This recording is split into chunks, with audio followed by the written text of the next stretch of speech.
ایک بار سیدنا عمر رضی اللہ تعالیٰ عنہ رسول اللہ صلی اللہ علیہ وآلہ وسلم کے ساتھ کچھ دوسرے اصحاب کی معیت میں ابن سیاد کے پاس گئے۔ آپ صلی اللہ علیہ وآلہ وسلم کو وہ بنو مغالہ کے مکانوں کے پاس بچوں کے ساتھ کھیلتا ہوا ملا۔ ان دنوں ابن سیاد جوانی کے قریب تھا۔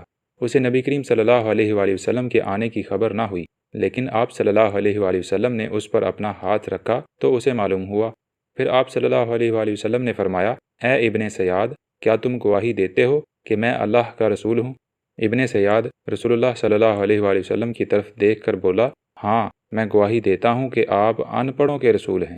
پھر اس نے نبی کریم صلی اللہ علیہ وآلہ وسلم سے دریافت کیا، کیا آپ اس کی گواہی دیتے ہیں کہ میں بھی اللہ کا رسول ہوں؟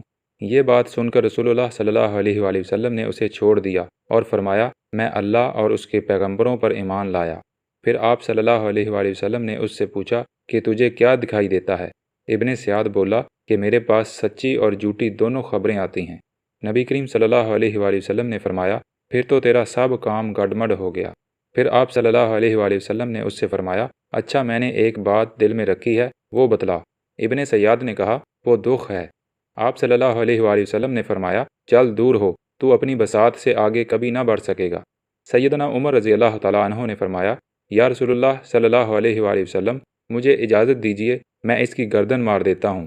آپ صلی اللہ علیہ وآلہ وسلم نے فرمایا، اگر یہ دجال ہے تو اس پر غالب نہ آ سکے گا، اور اگر یہ دجال نہیں ہے تو اس کا مار ڈالنا تیرے لیے بہتر نہ ہوگا۔